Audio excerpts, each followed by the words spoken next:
As I was saying, so that we could watch on the videos and see, okay, just to play around, wearing something pertinent regarding the leather. So on the chart that we have out there, the letters in green, not that necessarily anything about the letter Zayin has to do with greenery, but quite often the letters are keyed in with significance to the colors. But the Zayin is the green letter, the seventh letter, and this robe actually happens to be a Scottish plaid called black watch. And so the fact that I'm wearing this is not just because, oh gee, it's a casual, it's Shabbat, it's the day you're supposed to sit down. The word Shabbat literally means the place where you go back to sit. The place where you go back at the end of the day to sit, at the end of the week, you go back home. So the idea of necessarily having to get up and run to a meeting and putting on your Sunday best to go to church per se is not a Shabbatly thing to do. To actually be in a little rocking chair and sit back and maybe read the scriptures or take a nap is the Shabbatly thing to do. And that's Yahweh's commandment to his people. But he said, you better watch, keep, and guard. The word is shomer, Shin, Mem, Resh, and that we're supposed to hear, believe, and do is actually the word Shema, Shin, Mem, Ayin. And so you'll see that the difference, the word Shem is the same for both words, but here we have a Resh, and here we have an Ayin. Well, those letters are later on in the alphabet, and we'll get to those. Let me grab the Shema here. This is another thing that Lee and Sarah printed up. The word Shema basically means hear, believe, and do. It's a collection of all three concepts. It's not, oh yeah, we hear. We heard all about that. And we're not doing anything about it because it has nothing to do with us. That's not Shema. It's translated, hear, O Israel. The word shomer was the first commandment given to Adam in the Garden of Eden. He was told to watch over the garden, but it's not just watch over it, it's to keep it, guard it, observe, to make sure everything's handled properly, and that's the word shomer. So this concept of the black watch, Scottish plaid, is something, if you're weaving on a loom, you're going to end up with a plaid pattern. So the ancient way of making textiles was plaid pattern. And if you're going to do something at night, as a sentry, as a guard, and as a watchman, you'd want a bit of a camouflage. So this is actually a kind of a Scottish or an ancient form of camouflage. It's the best they could do. It's woven with blue and black and green. So though this looks casual, again, here's these two voices, like the hay had two voices, and they're saying the bet had this binary kind of dualism regarding it. The two voices of the Shabbat is to relax, but be very vigilant about relaxing. So the juxtaposition of the vigilant guard of the black watch, keeping alert, watching all night, and then wearing the casual bathrobe is the point that we're trying to make about the Shabbat. So, also that it's a very casual day. Here's some, greenery, and just to say, imagine just sitting in your garden on Shabbat. If you just sat in your garden on Shabbat and just kind of casually fell asleep in the sun or listening to the rainfall, you'd be keeping the commandments. However, we have been told, I just heard a preacher on the radio the other day, he said it again. And he said this: the only reason that the law was given to the people of Israel was to show them how difficult, how impossible it was for them to keep. They cannot keep it. Therefore, they were getting destroyed, and therefore, we were given this new covenant that we don't have to keep it because it was kept for us. So the casual break is to stop and think about it. So you could say taking a Shabbat is a Selah. It means to stop and think about it. So the fact that you actually come to you have a momentum and all of a sudden you come to a stop. Well, that's what the letter Zayin is about. It's drawn as an axe. Okay, we'll get into that in a moment when I move over there. But it can be any kind of a weapon. It can mean a knife, or it can mean a spear, or it can mean an arrow, a projectile. It's something that cuts. It's something that separates something from the rest. So the seventh day was specifically cut off by Yahweh from the other 6 days back in the first week of creation. This one particular verse is called, in reference, the Shema, and I'm not sure how many people know it. I would expect that most people here know it. And it's said that observant Jews will say this once a day, 3 times a day, however many times a day, and it's like, now why do they consider this verse so important? Out of the entire scriptures, why would they think this is the most important? As a Christian, you might never have heard of it. If you did hear of it, you heard it said like this: "Hear, O Israel, the Lord our God, the Lord is one." But that's not exactly what this says. And again, it's hard to see because this is designed to peel off, and Leo's had made these for, like I said, to put on your, like above your windshield or maybe above your door. The word mezuzah means door frame or doorpost. And he says to have these words inscribed on your doorposts and on your gates and on your heart, and teach them diligently to your children. And so the idea of, say, well, if you put them maybe above on your windshield, this way it's always just looking at you when you're driving down the road, and the guy cuts you off and it's like, "Why you?" But this says Shema Israel, Yahweh Eloheinu, Yahweh Echad. Now, to translate it, that word Shema is not just hear or listen, it's hear with comprehension. The letter Ayin, which we're going to get to in a few weeks, is technically like scales of justice, weighing, measuring, calculating. If someone's going to sell you something and they say, "Oh, it's it's just a bunch of money," it's like, well, how much? Oh, somewhere around 100. Well, is it more or less? Is it 80? Is it 110? Is it 97? I mean, how much is it? The ayin has to do with weighing and measuring. It's also the word shekel. The shekel is a unit of money, like a dollar is, or a peso, a shekel. But shekel literally means to weigh. So when you consider something and you put it in the scales to determine it, the ayin speaks of judgment day when our life will be weighed and measured. So Shem, as we've said before, is the same as the word for name. It's also fame, renown, reputation, and the occupation, that which you're concerned with. So Yahweh's Shem is basically everything in the alphabet. As I started to mention last week when we were talking about the letter Vav, that there's a bit of a conundrum or a bit of a mystery how in John 1:1 it says, speak English according to the standard translation, it says the Word was with God and the Word was God and the Word became flesh and dwelt among us.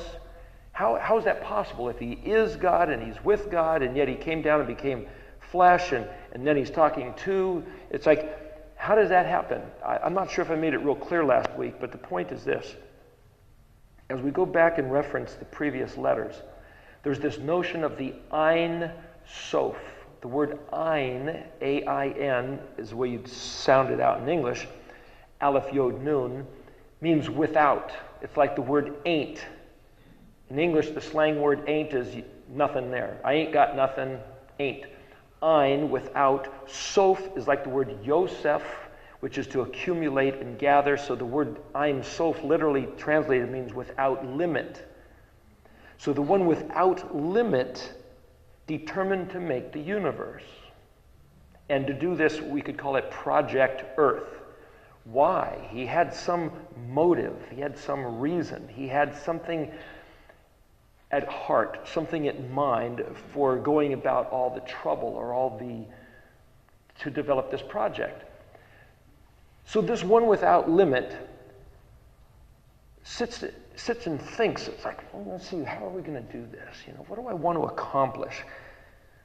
let's see, and he could have come up with anything. What we see is the manifestation of what he came up with, which is why the letter Bet is the first letter of Bereshit, which is translated in the beginning, the book of Genesis, but the first word is Bereshet, and there's a large letter B, and the letter Bet means a house or a container or an embodiment. So the physical manifestation of everything we see is what the Aleph plan, Aleph is a silent letter, remember, so he came up with a plan, and then he put it into manifestation. And like you can't hear the Aleph, you can't see what was in the architect's mind, you can see the evidence of what he made by what exists. So the relationship between the Ein Sof and the Aleph and the Bet is that the Creator, the Omnipotent One, who decided what to make, Aleph, put it into material form, Bet, set it in motion, Gimel. Remember, Gimel is the letter with a foot, which is the verb, which is the action.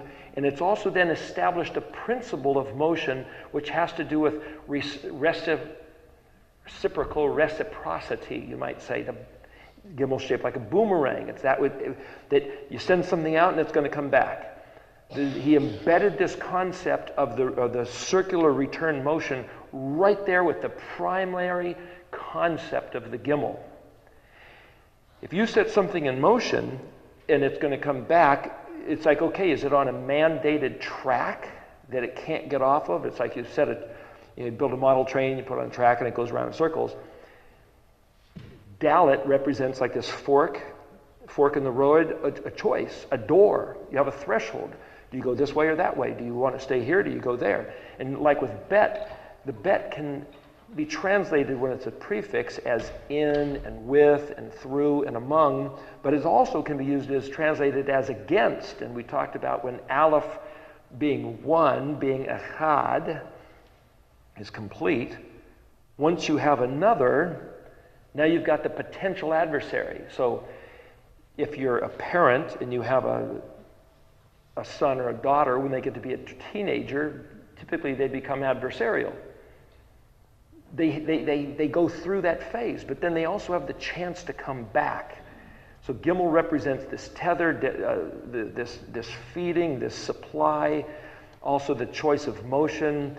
Dalet is this choice to come back, but Bet represents the fact that he gave the cutting loose and says, now you're your own independent person, and now you've got these choices. So if we sit there and say, well, how does every letter represent the Mashiach? Who is the Mashiach? Who is the Messiah, the sent one? It's like, well, if the Aleph is the plan that the Ein Sof came up with, then we don't know anything about the Ein Sof other than what he showed us in his plan, which is Aleph through Tav, these 22 letters. Therefore, he held himself as being completely invisible other than what he manifested of himself, which is these 22 letters. In Deuteronomy 29:29, it says, the hidden things are unto Elohim. In other words, what he didn't tell us, we don't know anything about. We only know what he showed us. What did he show us? The 22 letters, and then the expression of the 22 letters in the physical universe, which is the Bet, which is the manifestation of everything he had in mind that he embedded in these 22 letters that's represented in the physical creation. So you could say, well, whatever he didn't tell us, he didn't tell us. That's his business. But what he did tell us, Deuteronomy 29:29, what he did tell us is for us and our children to keep the words of this Torah.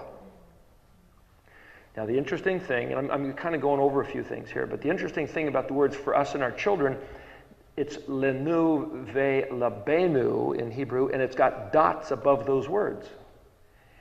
And when you dot something, it's like nicks, like putting little nicks, like these little dots on the edge of this furniture here. The word nikad, or nikadamon, Nicodemus, the one who came to talk to Yeshua, his name means nicked, the first part of his name. And if you look back, it's saying, well, wait a minute, perhaps is this some sort of tricky little code that if you Nobody knows why Nicodemus came to talk to Yeshua at night. He never really got a chance to lay it out.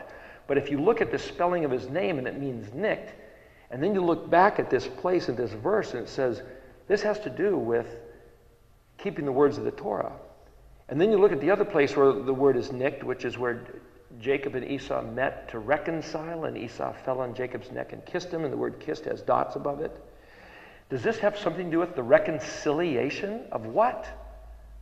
Of the great cutting off. Israel was cut off, was divorced. Israel was cut in half. You had the northern kingdom and the southern kingdom.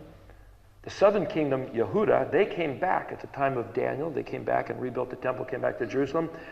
The house of Israel never did come back, and from what people say, Stephen Collins and others who's done this research, Yair Davidi and a couple different authors there, Ephraim has never come back. The northern kingdom is never on record as collectively coming back. It's called the Great Diaspora, dispersion. And yet, when Yeshua came, he said, I've only come for the lost sheep of the house of Israel. Wait a minute, I thought he came for the sins of the world. I thought he came for everybody. I thought he came for the Hindus and the Buddhists and the pagans and the heathens and the, what does he mean? He's the lost sheep of the house of Israel. An exclusive reason for coming? Well, what's the reason why he created this whole place? The point is, what he revealed about himself is in these Aleph Bet letters. And all we know about the omnipotent, unlimited one is the limitation that he gave us in these letters. If somebody says something about God or the Creator or Yahweh, what do you know about him? You only know about him what he gave us. You can say, well, he's the creator of the universe. The letter Yod is the hand that creates. The letter Bet is the material manifestation of everything that he made according to the plan Aleph. So the fact that he's the creator of the universe according to a plan is simply three of the letters. It's still not outside the envelope of this container of the letters. So my point is, if every single thing that the eternal, omnipotent one made and manifested about himself that we know is him is contained in these letters, then you could say, do these letters limit him? No, they only limit what he chose to display about himself. Where'd these letters come from? Well, he designed them. So these letters aren't fully him, they're his expression. So they're with him, and as far as we know, they are him because that's all he showed us about himself. But then he took what was expressed in these letters, called it the Word, because letters are used to make words. And if you could say, what if there was one word with 22 letters, what word would it be? Well, it would be the Hebrew alphabet. And what would it mean? We talked about this over the last few weeks. If that word was manifested as a sound, what would it sound like? A voice speaking. What would it say? It would only say the things that were Yahweh's expression of truth, because he is truth. Everything he would say would be the truth. He could have said a lot of things other than what he told us. But again, as in Deuteronomy 29, all he said was, I've got a limited package to reveal to my creation, and this is what it's going to be, and it's contained in these letters. If those same 22 letters were put into the form of a person, the Word made flesh, we say, oh, I recognize that concept. That's who Yeshua is. Yeshua is these 22 letters and everything they represent about Elohim, the infinite Almighty One, in a human form. And then his job was to express it perfectly. Everything he said and everything he did was only what he saw the Father saying and doing. But then you go, hey, wait a minute, now there's this other question about the Father and the Son. It's like, wait a minute, let's not even go there. I'm trying to stay to a little bit more esoteric. I'm not trying to get into debating doctrines and theologies and religions. I'm trying to express how this Aleph-Bet works. If Yahweh himself said, I'm going to make the Word turn into a human being, now we go, well, now that sounds like a doctrine. Okay, let's step aside from that for a minute. What if Yahweh says, I'm going to take the way that I have chosen to express myself by these 22 letters as a package, and I'm going to express them as, say, 7 parties. 7 parties? It's one thing to say Yeshua is the Word made flesh, but how can you say Yahweh is now expressed as the, you might say, the protocols or the processes of 7 different parties? Parties? It's like suddenly this kind of defies our imagination. We don't know what to do with it. It's like, here's the point.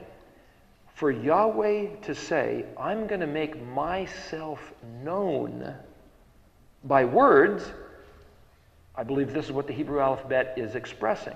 So when we're looking at the Hebrew alphabet, we're not just studying an ancient culture.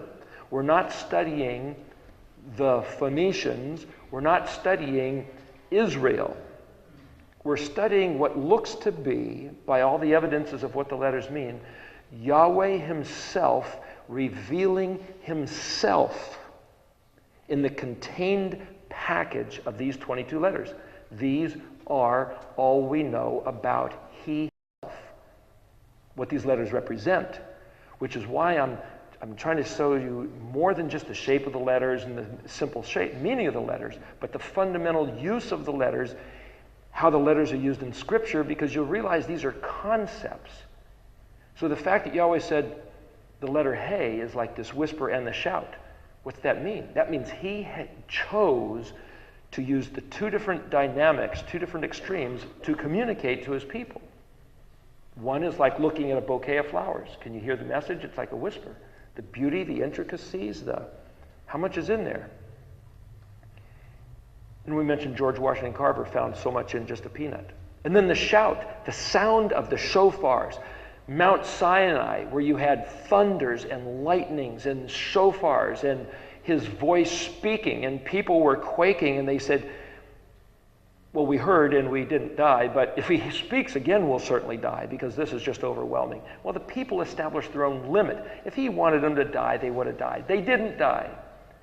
They said, yeah, no more.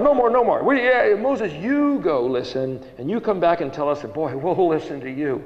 But we better not hear that voice again, boy. It's just too much. Well, it wasn't too much.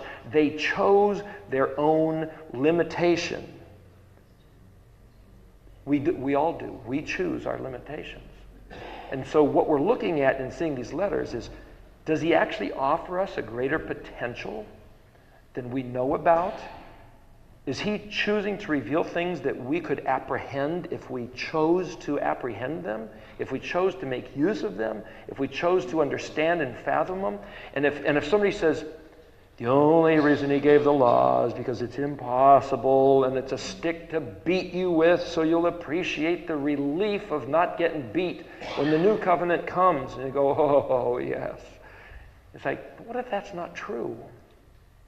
So we talked last week that perhaps there's another story, a conspiracy theory. You know, they say if a detective is doing some work, follow the money, follow the motive. Who has what motive to commit what crime? Well, for Israel to not keep the covenant is the crime of the century. It's the crime of the millennium. It's the crime of the universe for Israel to not keep the covenant.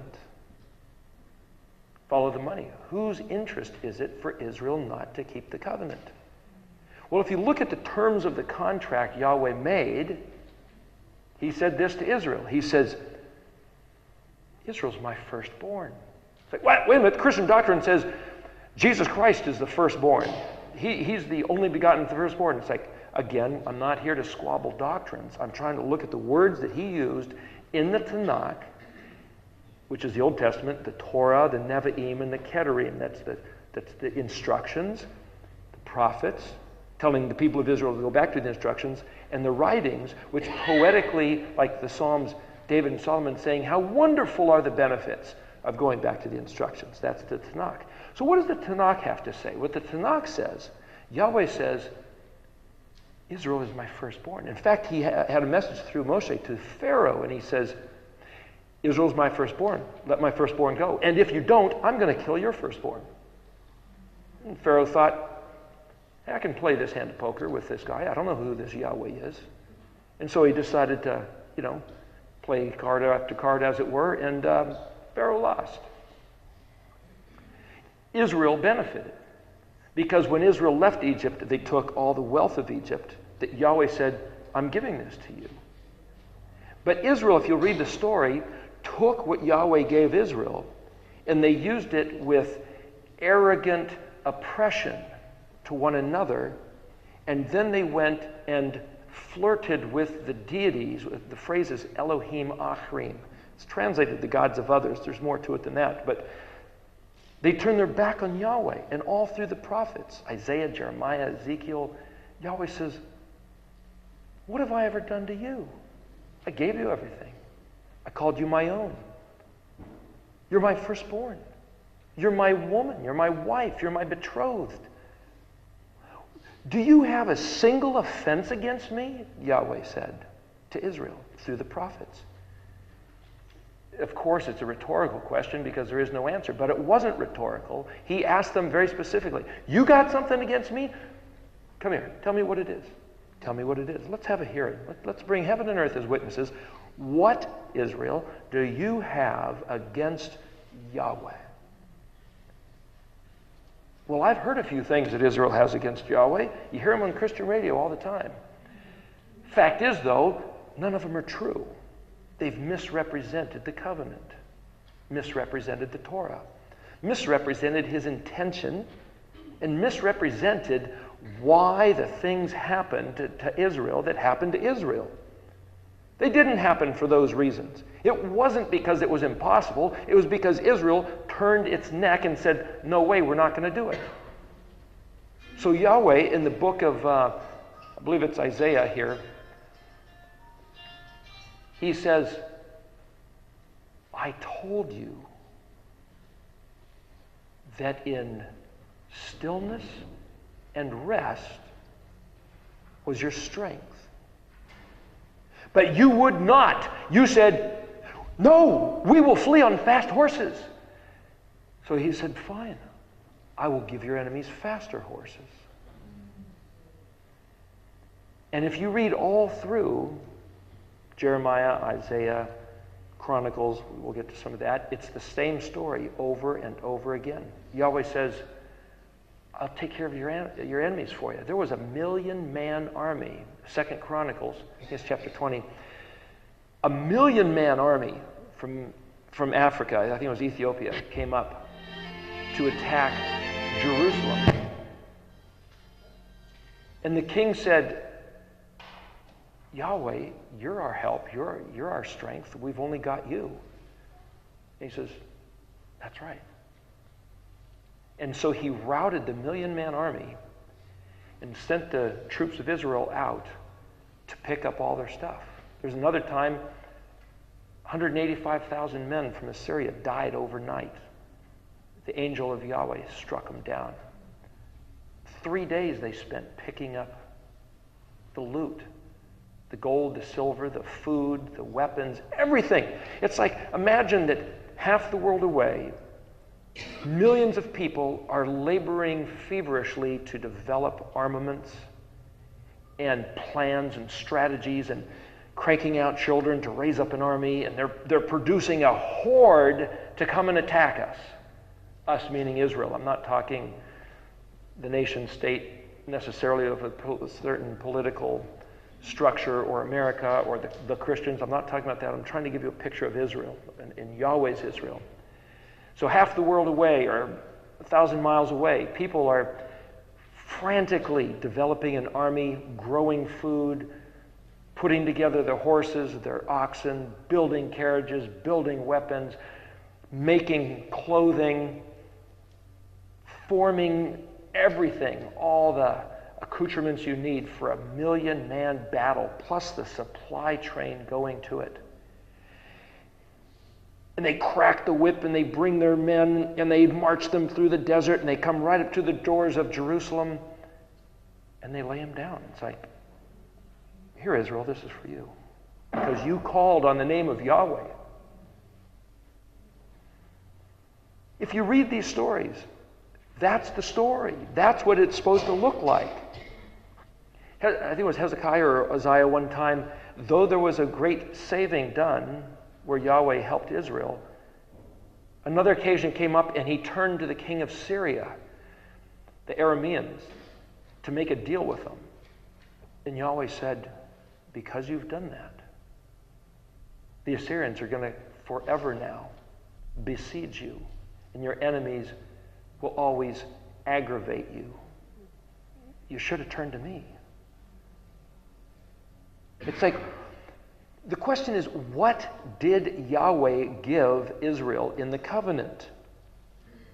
Israel was his set-apart people. The letter Zayin is the letter which, it's the axe. It's the weapon that cuts off and separates. It's a picture of the day which is cut off and separated. It's a picture of the 7 festivals of Leviticus 23, which are cut off and separated that the rest of the world doesn't regard. The reason why the people that I know who choose to observe, here's the festivals, Leviticus 23. It starts off with Shabbat, the 7th day, and then it goes on to Pesach, which is Passover, Chag Hamatzot, which is the Chag. I think the word we get, why do people have a big hog for a feast? Because the word Chag, Het Gimel, in Hebrew is the word for feast. So you have a giant pig that you have is a feast. That's the word Chag, right? English and Hebrew has a lot of blending going together. Chag Hamatzot is a festival feast of unleavened bread. Shavuot, the festival of counting. Shavua is the word for 7. So you could say, well, Zayin is the 7th letter. But Shin Bet Ayin, Shavua, is the number 7, or to count to 7, or to do something 7 times. Or even the number 70 or 1/7 is like, right, using the same letters. Those are the spring feasts. Then you've got the fall feast. You've got Yom Teruah, Yom Kippur, Sukkot, Shemini Atzeret. So this reckoning of counting I showed you is a little different than most. Todd Bennett also looks at this, but instead of saying Pentecost or Shavuot is 2 festivals, the first day being one, the last day, Pentecost, count 50 being the other. If you say, well, it's a 50-day festival, it's counting to 50.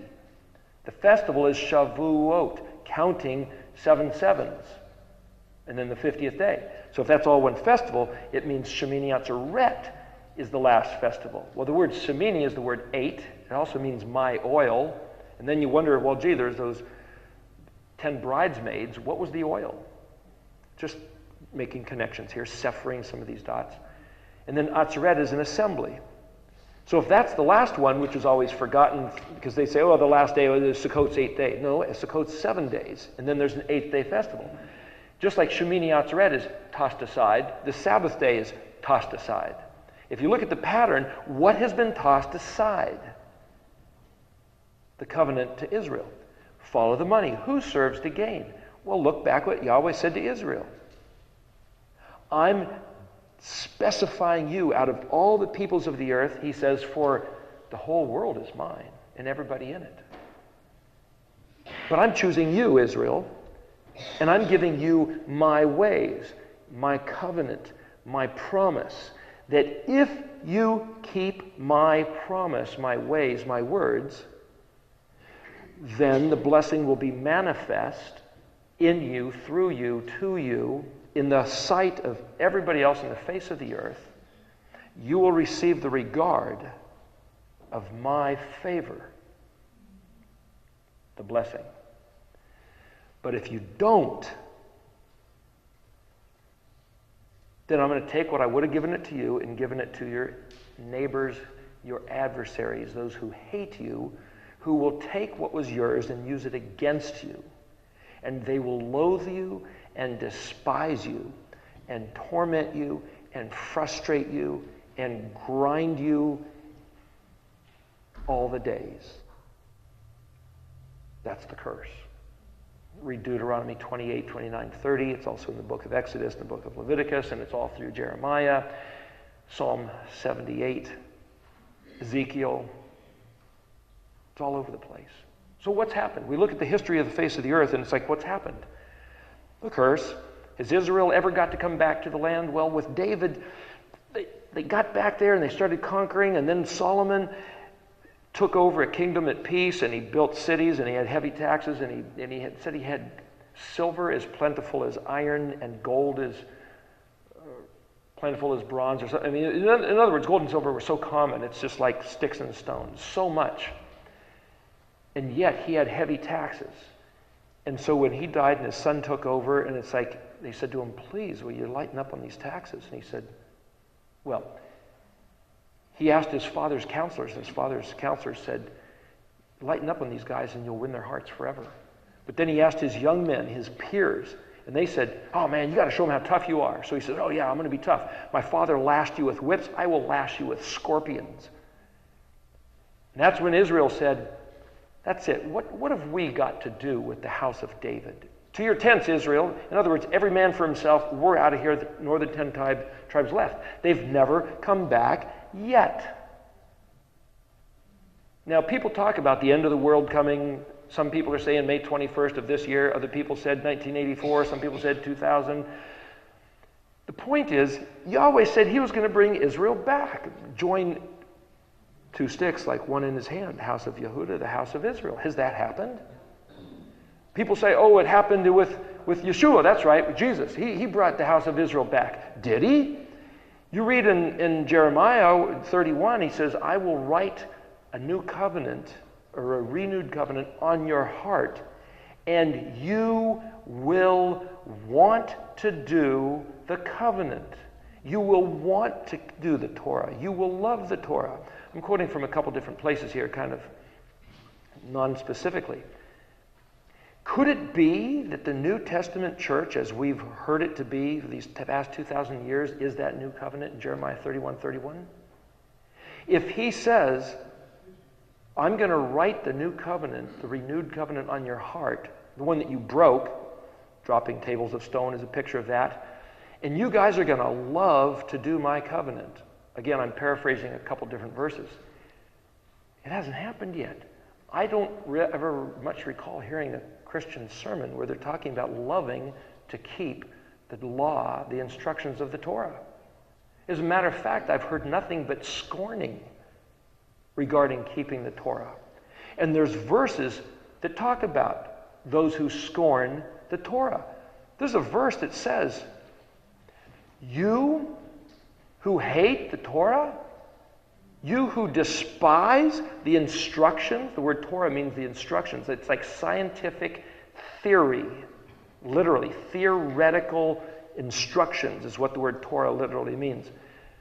You who despise and hate the Torah, even your prayer is an abomination to Yahweh. Now, I'm not trying to pick on the Christians, but what I'm saying is they come off as being the most godly, the most reverential, the most, oh, we love you, Lord. Do they love his Torah? And when I say they, I'm not talking about any individual. I'm talking about a collective consciousness. I'm talking about a great big mind meld of Christian thought. I've heard Christian preachers, even the week of Easter, despising the Torah and yet praying to their God. And yet the Torah, the Tanakh of Yod-Heh-Vav-Heh's covenant to his people Israel says very clearly, we talked about this last week, the meaning of the letter Vav is a yoke. Here, I'll make it easy, you guys. This is what Yahweh said. The way you treat my Torah is the way you're going to get treated. If you regard it, you get regarded. If you despise it, you get despised. If you seek me, I will make your enemies be at peace with you and afraid of you. But if you turn your back on me, your enemies will hate you and dominate you. If you turn up your nose at my Torah, my nose is turned up with you. If you close your ears when I speak to you in my word, I'm going to close my ears while you scream, while your enemies brutalize you and pillage you and ruin you for hundreds of years and thousands of years. And we can say, the devil did it. Why? No, we did it because we turned our back on his word. And the meaning of this letter Zayin, this 7, is to say it's a weapon of something cut off, isolated, segregated, distinctively noted. One of the meanings, if you look at the chart we have in the back there, meaning of all the meanings of the letters, you'll see one of the meanings which is generally regarded by others, I didn't invent it, is that a fruit tree, when it's full of ripe fruit, is a Zayin concept. It's like, what does that got to do with anything? If you look at a tree throughout its cycle of the year, bare branches, little twigs coming out, fully leaved, but at the end of the summer, if you have a tree of grapefruit or orange tree or something with just these brilliant colored bulbs, it's dynamic, it's glorious. That's the concept of the Zayin right there. So the letter Zayin can be a threat, like the curse. The letter Zayin can be like that we mentioned last week, the moat around Yahweh's stuff. If the letter Het, which is a fence, represents the kingdom of Yod He Vav He and all his stuff, it's like, come on everybody, let's go pillage the kingdom. Let's take everything we want. It's like, just a minute. Yahweh says, again, back in Chronicles, it talks about this. There was a king, I think it was Josiah, who found, there's a number of stories. Read the book of 2 Chronicles. I asked you to read the book of Jeremiah last week. Read 2 Chronicles. See the system, how it plays out. So there's this king that found the Torah, and it's like, what? They couldn't even remember ever seeing a Torah, much less reading it. We who are studying these things are in the same position. And there was weeping, there was wailing, there was lamenting. They had no idea what the instructions were. They thought they were doing the right thing all those years, and all of a sudden they found the Torah, and it's like, wait just a minute. We're going to call a fast. We're going to bring everybody about, and they brought them into... They cleaned up the temple, and I might be blending a couple stories, but basically it was the 16th day of the first month by the time they got the temple cleaned up. Well, the 14th day is Passover. They couldn't do Passover, but they said, hey, the instructions say we can have Passover the next month, the following month. If you're not ready for the first month, let's have it the next month. So they had a Passover the next month.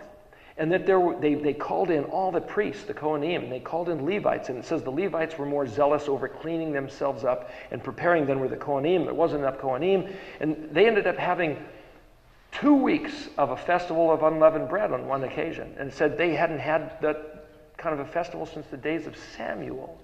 And they were saying these words that we just said there. Hodu la Yahweh. Yahweh meaning... That's how you express Yod He Vav He. There's different ways to express his name, but instead of Yahweh or Yahweh, it would be Yahweh is one way to pronounce it. Hodu la Yahweh. Ki tov. The word tov is good. For he is good. Ki leolam chazdo. There's some psalms where it says Ki leolam chazdo multiple times, like after every phrase. Ki leolam chazdo. Another phrase. Ki leolam chazdo. Another phrase. Ki leolam chazdo. And I'm suggesting we learn how to say that because half a dozen times in the book of Chronicles, this was what they were chanting. You know, instead of USA, USA, it's like Ki leolam chazdo, Ki leolam chazdo, Hodu Yahweh, Ki leolam chazdo. I mean, We need to train our minds because we're trying to get the covenant back here. We're not just playing around. We're not just dressing up like Jews. This has nothing to do with them. They are one tribe of the 12 tribes. You take Joseph and say, well, he had 2 sons that Israel claimed as his. That makes 13. But the point is, they have done their job. The word Yahudah, Judah, means, and now I praise Yah. His mother said that. So the best of their ability, the word Hasid, have you ever heard of a Hasidic rabbi? The word Hasid is that word Chazdo. Chesed, tender, loving kindness. Get the Red Dictionary, it'll show you a couple other references to what that word means. But it's like, as a Christian, the general concept is, I don't care what they look like. I don't care what they call themselves. They're all going to hell. They don't believe that Jesus died on the cross. They're going to hell. All of them. It's like, is that true? Is that true? That's a doctrinal, theological study that we can have some other time. I'm trying to stick to the letters. But we go back and say, wait a minute, they don't even believe in the crucifixion, do they?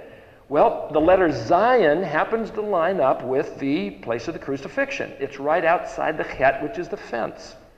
It's right after the vav, which is after the hey, and the word hey basically says behold, and vav being a man, and Zayin being a letter that cuts, which is to say kills. Hey vav Zayin can be read as behold the man slain. And there's a very famous line, very famous in Latin.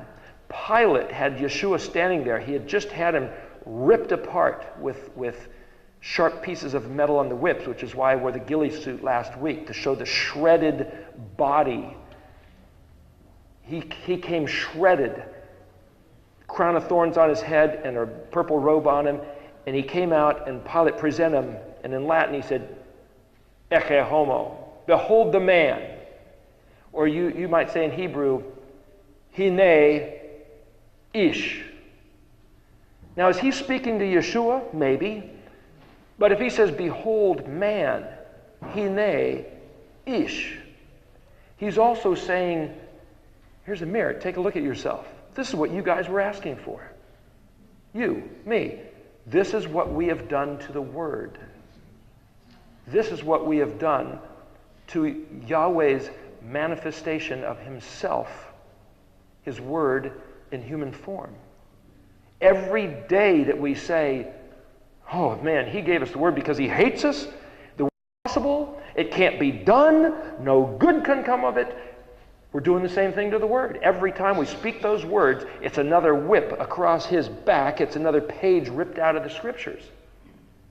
To learn these letters is to behold Yahweh's face. When he puts his character and his nature expressed as 7 festivals, then those festivals are Yahweh himself. It's not, okay, let's do some Jewish parties. No. Yehudah is the one tribe who has kept the Torah sacred. That can be said for no other tribe. Thank you, brother Yehudah. What has the other 12 of the 13 tribes done? What's Benjamin done lately? Anybody heard from Naphtali or Zebulun or Gad or... Where's their claim to fame? On the breastplate, there was 12 stones, each one or and tum. Or is light. Orim would be the maximum light. Tum means perfect. Tomim would be the epitome of perfection. 12 stones, Orim and Tumim. The best spectacles of their type, with lights and integrity. Each of the 12 tribes were trying to show, you might say, dispositions of humanity in their perfect form, displayed 12 different ways, and Yeshua, the collection of all 12 of them, the quintessential Israel man is Yeshua. But what about those 12 tribes? Did Yahweh put the burden of full human perfection on every one, or just take your job, 1/12? like men on a construction crew. This guy's doing the excavation, this guy's doing the concrete, this guy's doing the framing, this is the electrical, this is the plumbing, this is the roofing, this is the drywall. Everybody has their job. Okay, Yehuda's kept the Torah. Where's the rest of us? You think the Christian church is Ephraim, is Manasseh? Have they kept the Torah? Have they been praying to Yod He Vav He? Or do they keep Sunday, Christmas, and Easter, which are pagan, which came as a blending of paganism? You look at Ezekiel, I think chapter 40, and didn't Yahweh have a criticism against Ephraim for bringing in the unclean, the defiled, the heretics, and blending them into the temple service? The reason why the people that I know keep the Shabbat and the 7 festivals is because they are Yahweh's. We can look here in 2 Chronicles again, and it says that when the Kohanim, when the king, the Melech, when they found the Torah scroll that had been hidden, and they read it, and they saw that there should be a distinction between the Kadosh and that which was twisted and blended with pagan neighbors, Elohim, religions, they separated, they cleansed, they stopped what they were doing, which they didn't know before was wrong, and they started to do with the zeal of their heart what Yahweh had instructed. That is what this letter represents. That is what the people I know around here that are turning their back on Sunday as the holy day and Christmas and Easter as the expression of Yahweh's heart for the sake of the 7 festivals. It's not that we're despising the coming of the Mashiach, the sent one who came from heaven to earth enclothed, camouflage in the flesh of a man to redeem the wayward lost sheep of the house of Israel and Yehuda and to put them back on the right track, but he came at Sukkot, the time of the festival of the tabernacle of the temporary dwellings. And he died at Pesach. Ishtar is named after Ishtar, which is the Ashtaroth, which the Ashtaroth and the Baal, which is the Lord, are the 2 great deities of the Canaanites that Yahweh said repeatedly that he hated, and he didn't even want their names coming out of his people's mouth. For the people of Israel to say the word Easter is an abomination and an offense against the very clear, direct words of Yod He Vav He to his people. The letter Zayin is distinction. Cut it out. Cut it off. The reason why we try not to say the word God, even though Gimel Dalet is the name of one of the tribes of Israel, is that the word God, as a phonetic sound bite, is the name of the Canaanite deity of fortune and luck. Yod He Vav He never referred to himself as God. Elohim means powerful, mighty one.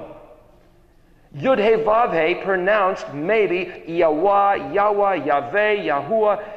There's a number of different ways, but the letters are Yod He Vav He. You'll read in the Jewish Tanakh, and they call it Hashem or Adonai because they don't want to profane his name. But in Babylon, if you mention their deity's name, they cut your head off. You were put to death. Babylon, you're not allowed to mention Yod He Vav He. Yahweh himself said he will take his name out of his people's mouth because they profaned it. But it is the great blessing for Yahweh to restore his name. And what he says in Exodus, he says, in all the places where I permit or allow or cause, depending on how you translate that word, in all places I will see to it that my name is remembered. There I will come to you and bless you. You read the book of 2 Chronicles again. Solomon, having read the Torah, found the promises, pulled them out, and held them in front of Yahweh's face. Read his prayer when he was dedicating the temple. So I'd like to do the same thing. Yahweh, you said that wherever you allow or cause or permit your name to be remembered, your Shem, which is not just Yahweh, a soundbite, or the 4-letter tetragrammaton, tetra meaning 4, gramma being Greek. Tetragrammaton is not the Hebrew way to say Yahweh, it's the Greek words describing the 4 letters. But Yahweh, you gave us 22 letters, which is your Shem, your name, your fame, your renown, and your reputation. The 7 festivals are your name, fame, renown, reputation. It's your face revealed. So is Yeshua, the one you sent to save us. You said in all places where you would allow or cause that to be remembered, you would come to us and bless us. Please, Yahweh, we beseech you, forgive us for our past ways and the ways of our forefathers, and come to us and bless us. We are sick of the domination of our enemies, of the curse that we've inherited, the foolish, vain ways in which there is no profit. We request your blessing. We request you to turn around this thing, as your word says. And here we stand on our faces, seeking you, lifting up your name, and saying, Hodu la Yahweh ki tov, ki leolam chazdo. Yahweh, we know your mercy is for everlasting. We know this is not the end of the world. We know that your promises in your book haven't happened yet. We know that according to the calculation of Sephering, that this is the end of the 2,730-year curse. We know then, Yahweh, that you said you will allow your people, Ephraim, those scattered across the face of the earth, those that don't remember who they are, those who forgot their way, that we could come home. And Yeshua gave us numerous parables about the prodigal son, amongst others, that we could come home. Yahweh, we want to come home. This is home. These letters, this language, these festivals, this Shabbat, this knowing who you are, and as we read in your word through Isaiah and Jeremiah and Ezekiel and Zechariah and Zephaniah, we should read these things. He says he will restore the teaching of the Torah. And when he does, his people will turn to do Shema, what they hear, and then he will take the benefit out of the hands of Israel's enemies and give it back to Israel. That's who doesn't want it to happen. The ones that are hoarding the loot, and they know they're going to cough it up when Israel turns back to the covenant. The Zayin is, remember the Vav man, the drawbridge going back over the moat so we can come back to Yahweh's blessing. That's what this is about. That's the Zayin picture. So I'm going to come up here and show you the Zayin real quick, and then we're going to have a break in a minute. So for what it's worth, in Paleo, the letter Zayin is this axe shape. In modern, it's got the little thing up on top, and then it's almost the same thing as an axe. There's another way of drawing it, which was like this, which is like another way like this, which is like a plowshare that you drag across the ground to make furrows, like the whip that was dragged across Yeshua's back, like us taking a knife and cutting up this Torah scroll, like the one king did with, I think it was it Elijah's words? I don't want to hear these things. This is like these discs that you drag across the earth. That's the letter Zayin. If you picture it as the weapon, and I'm trying to give you these concepts, so when you see the letter Zayin, you realize this is a cutting. This is something is separated here, something isolated, and it's also the notion that we can be his separated, kadosh, favored people if we choose to be.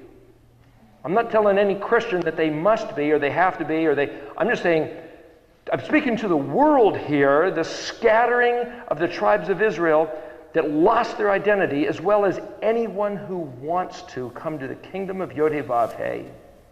The drawbridge is down. We can come back to his kingdom if we will reverence the words of his Torah in Mishpat and Zadikah, which is justice and right ruling. Anyway, time for a break.